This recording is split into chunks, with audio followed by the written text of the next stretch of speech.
오늘 데살로니가전서의 설교를 마칩니다. 데살로니가전서는 신앙의 초보에 있는 하나님 자녀에게 고난을 설명하고 있습니다. 하나님의 자녀가 되었는데 고난이 찾아오는 것은 받아들이기 어려운 현실입니다. 신앙의 초보에 있는 신자가 고난의 현실을 받아들이기 매우 어렵기에 특별히 데살로니가 전서는 고난의 이유에 대하여 상세히 설명하고 있습니다. 우리도 이미 경험했듯이 예수 그리스도를 주님으로 영접하였더니 고난이 찾아왔습니다. 전능하신 하나님의 영원한 사랑을 받는 하나님 자녀가 되자 고난이 시작된다는 것은 여전히 인과율로 사고하는 신앙의 초보자에게는 당황스러운 일입니다. 데살로니가 전서의 마지막 부분에 이르렀어도 여전히 신자의 고난에 대하여 동의하기 어려운 분들이 계실 수 있습니다.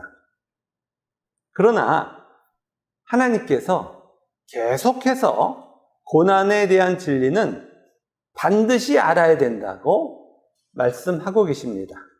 이해를 돕기 위해서 추가적인 설명을 드리겠습니다. 역대상 4장 9절 10절을 우리 찾아갑니다. 구약성경 614페이지입니다.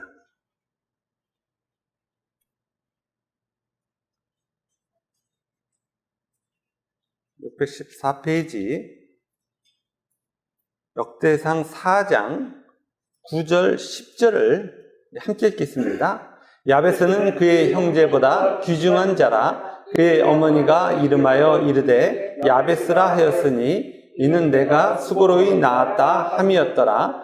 야베스가 이스라엘 하나님께 아뢰어 이르되 주께서 내게 복을 주시려거든 나의 지역을 넓히시고 주의 손으로 나를 도우사 나로 환난을 벗어나 내게 근심이 없게 하옵소서 하였더니 하나님이 그가 구하는 것을 허락하셨더라. 아멘. 본문은 야베스의 기도라는 내용으로 잘 알고 있는 말씀입니다. 많은 분들이 이 말씀을 형통에 대한 내용으로 알고 있습니다. 야베스가 하나님께 강청하였더니 하나님께서 그 소원을 들어주셨다. 이렇게 생각합니다. 그러나 이 말씀은 그런 의미가 아닙니다. 하나씩 살펴보겠습니다. 야베스를 그의 형제보다 귀중한 자라고 정의하고 있습니다. 이에 대한 설명으로 그의 어머니가 그 이름을 야베스로 지었는데 그 이유가 9절 하반부에 기록된 것 같이 수고로이 낳았기 때문이다 라고 밝힙니다. 그리고 야베스가 이스라엘 하나님께 간구한 내용이 10절에 기록되어 있습니다. 그 내용은 주께서 복을 주시려거든 지경을 넓히시고 주의 손으로 도우사 환난을 벗어나게 하여 근심이 없게 해주세요 라는 내용입니다. 이러한 야베스의 기도에 하나님은 야베스가 구하는 것을 허락하십니다.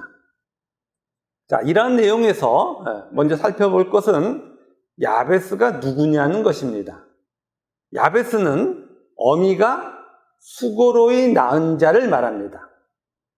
수고로이는 자신의 전 존재를 다하여 자신의 죽음으로 라는 의미입니다. 그러면 그 어미가 자신의 전 존재를 다하여 죽음으로 낳은 자는 누구입니까? 바로 예수 그리스도 안에서 예수로 태어난 하나님 자녀를 말하는 겁니다. 그래서 하나님이 수고로이 낳은 자들은 이 땅의 고난을 통하여 그 고난과는 비교도 할 수 없는 영광, 예수로 변하는 삶을 삽니다. 이러한 하나님의 자녀를 성경은 어미가 수고로이 낳은 자인 야베스라고 부릅니다. 그래서 야베스는 이 땅에서 하나님께 자신의 존재에 합당한 복을 구합니다. 그 복의 내용은 자신의 지경을 넓혀달라는 것이고, 이러한 지경의 넓힘은 오직 하나님만이 해주실 수 있음을 고백하며, 이러한 지경의 변화만이 환난을 벗어나는 일이고 근심이 없는 평화라고 말합니다. 자, 어떤 지경을 말합니까? 이 땅의 영역에서 하나님의 나라로 자신이 옮겨지는 것을 말합니다. 그리고 그것은 오직 하나님만이 하실 수 있다고 밝히고 있습니다. 그것이 환난에서 벗어나는 유일한 방법이고 평화를 누리는 유일한 방법이라고 고백하고 있습니다. 로마서 5장에서 우리가 확인한 복음의 내용과 완전하게 일치합니다. 믿음으로 의롭다함을 입은 하나님의 아들들에게 하나님과 연합하는 평화가 임하는데, 그 평화의 내용은 이 땅에서 환난이고, 그 환난은 인내는 연단은 우리들의 소망을 이루는 것입니다. 이것이 복음의 축복입니다. 복음은 하나님의 진노 아래에 있던 우리들이 오직 하나님의 은혜로 인하여 하나님의 아들로 변화되는 겁니다. 세상의 역사는 오직 하나님 자녀의 이 목적, 성화를 위해서만 존재합니다. 이 땅의 시간과 공간이 우리들의 성화를 위하여 동원되고 있는 거예요. 우리의 성화를 위해서 세상이 동원되고 있기 때문에 우리는 상황을 초월할 수 있는 겁니다. 따라서 우리들의 이 땅에서의 삶은 하나님 자녀가 되는 이 목적으로만 해석돼야 되는 거예요. 우리들이 이 땅에서 바라보는 관점, 누구는 가난하고, 누구는 부자고, 누구는 잘생겼고, 누구는 못나고, 이런 관점은 전부 거짓인 거예요. 실체는 하나님의 자녀가 되게 하기 위해 역사가 흐르는 거예요. 우리가 직면한 모든 상황은 오직 우리들의 구원만을 위하여 있는 거예요. 왜 그렇습니까? 하나님이 허락하셨기 때문이에요. 진정한 복을 받은 하나님 자녀들은 세상에서 구원을 받았기에 고난을 통과하며 온전한 하나님 자녀가 되는 거예요. 영원한 하나님 나라에 들어가는 자들은 모두 이렇게 사는 거예요. 이 말씀이 고난에 대한 하나님의 설명입니다. 우리는 오늘이라는 현실이 힘들어서 하나님께 왜냐고 묻습니다. 이때 하나님께서는 저희들을 야베스라고 부르십니다. 이 땅에서 야베스로 부름을 받고 야베스의 삶으로 인도받는 것이 야베스의 기도이며 동시에 하나님의 응답이에요. 이처럼 우리 하나님의 자녀라는 것은 성경에 말씀하고 있는 야베스로 부름을 받는 것인데, 신앙의 초보 때에는 이 사실을 몰라요. 그럼에도 불구하고 하나님께서는 우리를 계속해서 처음부터 야베스라고 부르시며 우리의 성화를 이루고 계신 겁니다. 그래서 우리들은 야베스의 또 다른 이름, 예표적 우리들의 이름인 다윗과 같은 삶을 사는 거예요. 다윗은 어떻게 살았습니까? 세상인 사울의 미움을 받아 나라를 잃은 삶을 살기도 했고, 자식이 반역하여 자식으로부터 도망가야 하기도 했습니다. 자신의 부하인 우리아의 아내를 취하고 우리아를 죽인 자신의 모습에 고통스러워하기도 했습니다. 우리가 오늘 여전히 변하지 않은 내 죄를 보고 애통하고 있고 삶의 자리에서 도저히 설명 안 되는 환경, 자식이 말을 안 듣는 거예요. 자식이 어디까지 말을 안 들어요? 자식으로부터 부모인 우리가 도망가야 하는 데까지 말을 안 듣는 거예요. 이 땅인 세상이 온통 우리를 공격해서 이 나라에서는 살 수 없는 지경까지 가는 거예요. 그것이 다윗이고 야베스고 우리인 거예요. 구원의 나라에 들어온 자는 모두가 겪는 고난입니다. 이러한 우리를 향하여 하나님은 야베스 다윗이라고 부르십니다. 우리가 야베스로 다윗으로 부름을 받은 하나님 자녀 예수인 거예요. 거듭 말씀드리지만 신자들에게 칭의의 구원이 임하면 모두 고난이 시작됩니다. 하나님과 연합하기 위한 이 땅의 도구가 고난이기 때문이에요. 고난이 신자의 필연적 삶이라는 사실은 매우 받아들이기 어려운 명제예요. 그래서 이 시간 고난의 이유를 조금 더 부연하여 설명드리겠습니다. 고난의 이유를 알기 위해서는 인간의 상태에 대한 이해가 선행되어야 합니다. 인간은 모두 어떤 상태입니까? 타락한 상태입니다. 전적으로 부패하고 구원을 향해서는 무능한 상태입니다. 세상은 모두 이러한 타락한 인간으로만 이루어져 있어요.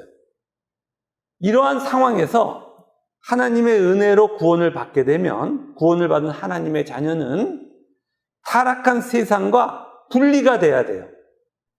그러면 이렇게 분리를 만들어내기 위해서 어떤 일이 이루어져야 됩니까? 하나님 자녀는 세상과 전쟁을 시작해야 돼요. 세상과 하나였던 상태를 분리시키기 위해서 하나님은 세상과 하나님 자녀와의 전쟁이 있게 하시는 거예요. 세상이 원수가 되는 거예요. 신자를 공격하게 합니다. 이러한 전쟁 가운데 하나님 자녀가 있는 거예요. 그때가 돼서야 비로소 우리는 세상의 실체를 볼 수 있는 거예요. 또한 세상과 하나였던 자신의 실체도 보게 되는 겁니다. 성경은 하나님 자녀가 이러한 전쟁 가운데 있음을 하나님 자녀를 공격하는 세상을 원수라고 칭하는 것으로 설명합니다. 나한테 너무 잘못한 사람의 한정된 원수라는 단어가 사용되는 게 아니에요, 성경은. 그런데 이 하나님 자녀와 세상과의 전쟁의 내용이 기이합니다. 하나님 자녀와 세상이 갈등과 충돌의 상황 속에 언제나 있는데 하나님은 하나님 자녀인 우리들을 세상과 싸우게 하시는 것이 아니라 그냥 세상 안에서 인내하게 하시는 거예요. 그리고 이러한 인내를 통하여 환난은 인내를 통하여 신자를 연단시키십니다. 그리고 신자에게서 예수의 존재를 만들어내십니다. 신자들은 모두 이러한 방식으로 이 땅의 시간을 지나가는 거예요. 예수로 변화하는 우리들은 모두 이러한 삶을 살며 이러한 삶을 사는 하나님 자녀를 하나님께서는 교회로 모으시고 이 진리를 말씀해 주시는 거예요. 그리고 천국을 경험케 해주십니다. 데살로니가전서는 고난을 통하여 나타나는 하나님 나라를 교회에서 경험하게 될 것이라고 약속하고 있습니다. 지난주의 말씀과 같이 교회에 속한 자는 모두 진리 안에서 하나가 됩니다. 게으른 자, 마음이 약한 자, 그리고 힘이 없는 자도 배척받지 않으며 예수 그리스도의 사랑 안에서 사랑의 존재로 변화됩니다. 교회는 선으로 악을 삼키는 생명의 사건으로 충만케 되는 거예요. 하나님의 은혜로 다시 태어나서 아버지인 하나님을 사랑하고 예수 그리스도 안에서 형제된 자를 사랑하게 됩니다. 세상에는 없는 사랑의 나라, 하나님 나라에 참여하게 되는 거예요. 하나님은 우리를 구원하시어 이러한 하나님 나라로 인도하고 계십니다. 그래서 예수 그리스도 안에서 사랑의 존재가 되는 하나님 자녀들은 사랑의 결과인 영원한 기쁨을 누리게 됩니다. 우리는 교회로 부름을 받고 형제 사랑을 하며 이를 통하여 참 기쁨을 누리는 경험을 갖게 됩니다. 형제의 사랑을 통한 기쁨을 경험하게 되면 우리는 하나님 나라의 참 기쁨을 알게 되었기에 쉬지 않고 하나님 나라를 구하게 돼요. 또한 우리의 기도를 들으시는 하나님의 섭리를 깨닫게 됩니다. 그래서 우리에게 주어지는 범사가 영원한 기쁨으로 인도하고 있음을 알게 됩니다. 그러면 우리는 범사에 어떻게 하게 돼요? 감사하게 돼요. 우리를 향하신 하나님의 뜻은 항상 기뻐하라, 쉬지 말고 기도하라, 범사에 감사하라가 우리에게 이루어지고 있는 거예요. 이 모습이 고난을 통하여 만들어진 하나님 자녀의 모습입니다. 하나님은 이러한 고난의 결과를 말씀하신 후에 이 모든 일을 이루시는 분이 하나님이심을 밝히고 있습니다. 우리를 향한 하나님의 뜻이 반드시 이루어질 것을 알려주시기 위하여 하나님의 뜻이 이루어지는 그 주체가 하나님이심을 밝히시는 거예요. 하나님 스스로를 높여 우리를 낮추게 하기 위한 의도가 아니라 우리에게 이루어지고 있는 성화의 현실이 초월적이기에 인간의 인과윤로는 받아들일 수 없는 내용이기에 그건 내가 이루는 거야 라고 밝히시는 거예요. 데살로니가전서 우리 5장 19절부터 22절까지를 함께 읽겠습니다. 성령을 소멸하지 말며 예언을 멸시하지 말고 범사에 헤아려 좋은 것을 취하고 악은 어떤 모양이라도 버리라. 아멘. 19절에 성령을 소멸치 말라 해서 소멸치 말라는 부정의 부정이에요. 하나님 자녀를 향한 하나님의 뜻을 성령 하나님이 반드시 이루실 것을 강조합니다. 또 20절에 예언을 멸시하지 말고 해서도 멸시하지 말라는 부정의 부정이에요. 부정의 부정을 통해서 예언의 의미인 하나님 자녀에게 완성된 하나님의 말씀이 반드시 이루어질 것을 강조하고 있어요. 21절에 범사에 헤아려 좋은 것을 취하다 해서의 좋은 것이란 하나님의 뜻인 선을 의미합니다. 따라서 21절, 22절의 의미는 악은 없고 선만이 있는 하나님 나라의 완성을 가리키고 있습니다. 고난을 통하여 하나님이 뜻하시는 하나님 자녀의 모습은 사랑의 존재가 되어 영원한 기쁨을 누리는 것이고 이러한 모습을 향한 우리의 실존이 하나님의 뜻이 이루어지기를 간구하며 범사에 감사하는 것이었어요. 하나님은 이러한 실존을 가진 하나님의 자녀의 구원을 완성시키실 것이고 그 모습은 악은 존재하지 않고 오직 선만이 존재하는 것임을 말씀합니다. 이 일을 누가 이루신다고요? 말씀이, 성령 하나님이 이루시는 것이라고 명확하게 설명하여 이 말씀을 읽고 있는 신앙의 초보에 있는 자들이 이 초월에 속한 내용을 내가 도대체 어떻게 할 수 있어? 라고 하는 당황감에서 건져주시는 거예요. 우리는 이런 일을 못해요. 영원한 기쁨을 우리가 누릴 실력이 없고 범사에 감사할 실력이 없어요. 쉬지 않고 기도한다는 것도 말이 안 되는 거예요, 우리에게는. 그러나 그 일이 우리에게 이루어진다고요? 안 이루어진다고요? 이루어진다고요. 그 이유는 성령 하나님이 행하시기 때문이고, 그 이유는 예언이, 말씀이 이미 확정하셨기 때문이에요. 우리는 바로 이 초월의 구원의 내용을 소유한 자로 나아가고 있는 것입니다.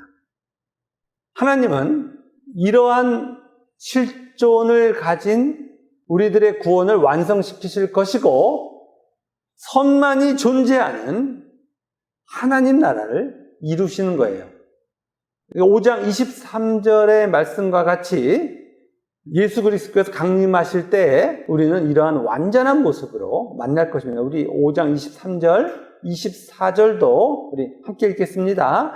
평강의 하나님이 친히 너희를 온전히 거룩하게 하시고 또 너희의 온 영과 혼과 몸이 우리 주 예수 그리스도께서 강림하실 때에 흠없게 보존되기를 원하노라. 너희를 부르시는 이는 미쁘시니 그가 또한 이루시리라. 아멘. 23절의 평강의 하나님은 예수 그리스도 안에서 완전한 연합을 이루시는 하나님을 뜻합니다. 평강의 하나님이 하나님 자녀 모두를 온전히 거룩하게 하실 것임을 말씀하고 계신 거예요. 이렇게 온전히 거룩한 모습을 온 영과 혼과 몸이 흠이 없다라고 표현하고 있습니다. 여기서 영과 혼과 몸을 구분하여 인간을 분석하는 사람들이 참으로 많습니다. 그러나 23절의 말씀은 인간을 분석하기 위한 말씀이 아니에요. 하나님 자녀에게서 하나도 빠짐없이 전부가 거룩하게 됨을 강조하는 표현이에요. 전부를 강조하기 위해서 부분을 기록한 것인데, 부분을 보면서 인간을 분석하는 것은 지금 성경을 잘못 해석하고 있는 거예요. 인간을 2분법으로 나누거나 3분법으로 나누어 성경에 기록하고 있지도 않는 새로운 인간을 만들어내는 잘못을 흔하게 범하고 있는데, 거듭 말씀드리지만 하나님이 성경을 통하여 말씀하시는 의미까지만 가는 거예요. 거기까지만 가서 멈춰서 하나님의 뜻을 받아들이는 것이 하나님 자녀들이 하는 거예요. 성경을 분석하여 하나님이 말씀하고 계시지 않은 새로운 것들을 만들어내면 예수님이 뭐라고 그러시는 거예요? 너는 심판을 받아야 된다고 하시는 거예요. 오늘 23절을 통하여 우리가 그 전에 설교를 통해서도 또 책을 통해서도 3분법으로 나누어 인간을 설명하는 그런 것은 이제 머릿속에서 지워버리십시오. 지금 이 본문은 무엇을 강조하기 위한 거예요? 온전히 흠없는 자로 우리가 예수 그리스도 앞에 설 것임을 강조하는 표현인 거예요. 거룩한 우리의 모습을 하나님이 반드시 이루실 것이라는 내용으로 받아들이셔야 돼요.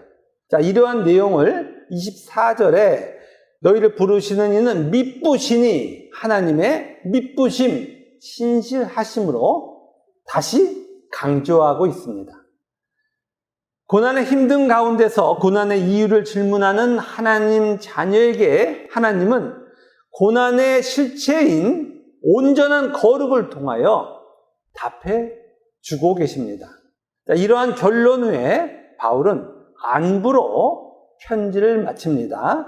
우리 25절부터 28절까지를 함께 읽겠습니다. 형제들아, 우리를 위하여 기도하라. 거룩하게 입맞춤으로 모든 형제에게 문안하라. 내가 주를 힘입어 너희를 명하노니 모든 형제에게 이 편지를 읽어주라. 우리 주 예수 그리스도의 은혜가 너희에게 있을지어다. 아멘. 25절에서 바울은 데살로니가 형제들에게 기도를 부탁합니다. 바울도 예수님이 재림하실 때 흠없게 보존되기를 소망하고 있다는 것을 데살로니가 형제들에게 지금 전하고 있어요. 하나님 자녀로 부름을 받은 자들의 유일하고 공통적인 소망이 예수님이 재림하실 때 흠없이 보존되는 것임을 전하여 고난이 하나님 자녀에게 필수적임을 다시 간접적으로 강조하고 있는 거예요. 바울이 얼마나 세심하게 초보에 있으면서 고난을 받는 자들을 생각하고 있는지, 하나님이 얼마나 그들을 세미하게 돌이키고 있는지를 지금 마지막에 와서도 안부에서도 담아 전하고 있는 거예요. 26절에 거룩하게 입맞춤으로 모든 형제에게 문안을 합니다. 거룩하다는 것은 세상과 구별된다는 것이고, 입맞춘다는 것은 서로가 하나라는 표현입니다. 고난을 통과하여 온전한 하나님 자녀가 되는 진리로 예수 그리스도 안에 있는 모든 형제는 하나라는 사실을 밝히고 있습니다. 27절에 바울은 주님을 힘입어 모든 형제에게 편지를 읽어주라고 명하고 있습니다. 주님의 뜻이 하나님 자녀 모두가 고난에 대하여 이해하는 것임을 밝히고 있어요. 하나님은 우리가 고난 가운데 얼마나 힘든지를 잘 알고 계십니다. 너무 잘 알고 계십니다. 어떻게 알 수 있어요? 예수님이 세상을 산 하나님 자녀들보다 더 큰 고통을 체휼하셨기 때문이에요. 우리 이사야서 53장 4절부터 6절 1033페이지를 우리 찾아갑니다. 1033페이지 이사야서 53장 3절부터 6절까지입니다. 그는 멸시를 받아 사람들에게 버림받았으며 강고를 많이 겪었으며 질고를 아는 자라. 마치 사람들이 그에게서 얼굴을 가리는 것 같이 멸시를 당하였고 우리도 그를 귀히 여기지 아니하였도다. 그는 실로 우리의 질고를 지고 우리의 슬픔을 당하였거늘 우리는 생각하기를 그는 징벌을 받아 하나님께 맞으며 고난을 당한다 하였노라. 그가 찔림은 우리의 허물 때문이요 그가 상함은 우리의 죄악 때문이라. 그가 징계를 받았으므로 우리는 평화를 누리고 그가 채찍에 맞음으로 우리는 나음을 받았도다. 우리는 다 양 같아서 그릇 행하여 각기 제 길로 갔거늘 여호와께서는 우리 모두의 죄악을 그에게 담당시키셨도다. 아멘. 예수님은 우리가 당하는 그런 고통, 고난을 넘어서 심지어 우리들에게서 하나님 백성들에게까지 멸시를 당합니다. 우리의 죄악 때문에 징계를 당하셨고 우리의 나음을 위해서 채찍을 맞으셨습니다. 우리의 고통보다 큰 고통을 체휼하신 거예요. 우리의 고통을 우리보다 더 잘 완전하게 알고 계신 거예요. 그래서 고난의 이유에 대하여 하나님은 명확하게 설명해 주십니다. 지금 우리는 고난의 시간을 지나가고 있습니다. 자, 이스라엘 백성이 출애굽하면 어디로 가는 거예요? 광야로 가는 거예요. 출애굽한 자들, 구원을 받은 자들은 예외 없이 모두 광야에 들어간 겁니다. 우리도 구원을 받고 지금 어디 사는 거예요? 광야에서 사는 거예요. 나 광야에서 살기 싫어. 그렇게 이야기하는 사람은 광야 바깥으로 가고 싶다는 얘기예요. 광야 바깥으로 가면 거기는 구원의 영역이에요? 구원 바깥의 영역이에요? 구원 바깥의 영역이에요. 그래서 구원을 받았다고 하는 것은 광야에 산다는 것이 성경의 일관된 설명이에요. 그러면 광야에서 살고 있는 자신의 현실을 받아들일 수 있는 유일한 방법이 뭐가 돼요? 고난으로 만들어질 결과에 대하여 동의하는 거예요. 고난이 얼마나 힘드냐 안 힘드냐를 설명하는 것이 아니라 고난을 통하여 만들어질 자신의 최종적 결과에 동의하게 되면 그 고난을 이제 인정할 수가 있는 거예요. 하나님은 그래서 데살로니가 전서를 통하여 고난으로 창조되는 하나님 자녀의 거룩한 실존을 기록하고 있는 겁니다. 사랑의 존재, 구원을 받으면 믿음, 사랑, 소망의 모습을 갖게 되잖아요. 그러면 그 사랑의 존재는 곧 그 결과가 영원한 기쁨이에요. 그래서 항상 기뻐하라. 결과로 설명해 주는 거예요, 지금. 믿음, 사랑, 소망을 쉬지 말고 기도하라. 소망을 설명하고 있는 거예요. 어떤 소망을 갖고 있는지. 범사에 감사하라. 믿음에 대한 모습을 설명하고 있는 겁니다. 고난으로 창조된 우리의 거룩한 실존을 설명하여 바로 이 모습 속에서 하나님을 사랑하고 형제를 사랑하는 자가 되어 영원한 기쁨을 누리게 될 것이라는 것을 알려주고 있는 겁니다. 고난이 힘들지 않다고 성경은 단 한 구절도 말씀하고 있지 않아요. 그러나 하나님을 반역하고 오직 자신만을 향하는 끔찍함을 이제는 그만두고 싶은 것이 우리의 소망이기에 우리를 진정한 사랑과 공의의 존재로 변화시키는 하나님의 전능하심에 동의하고 있는 겁니다. 구원을 받아 제일 고통스러운 게 뭡니까? 하나님을 사랑하지 않는 내 모습이에요. 하나님이 허락한 삶의 현장을 외면하는 못남이에요. 자신과 자신 바깥의 모든 것을 향하여 오직 욕구만을 소유하고 있는 그 지옥에서 나가고 싶은 거예요. 하나님은 이 지옥에서 우리를 구원하여 주셨고 천국의 존재인 하나님 자녀로 변화시키고 계십니다. 이러한 축복의 삶의 현장이 우리의 고난인 겁니다.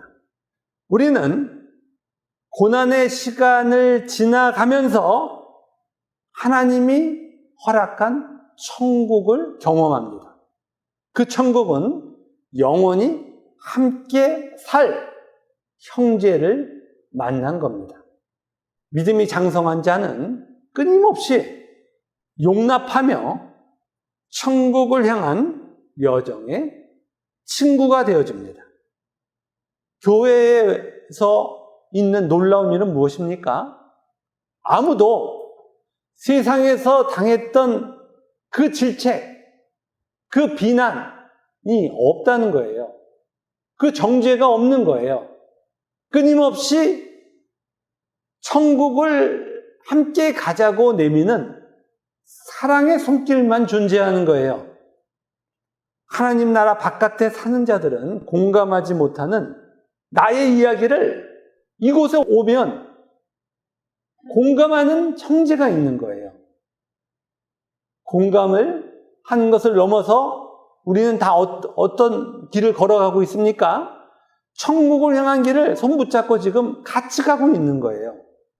세상에서는 공감조차 찾을 수가 없는데 공감이 아니라 동일한 길을 함께 걸어가는 거예요.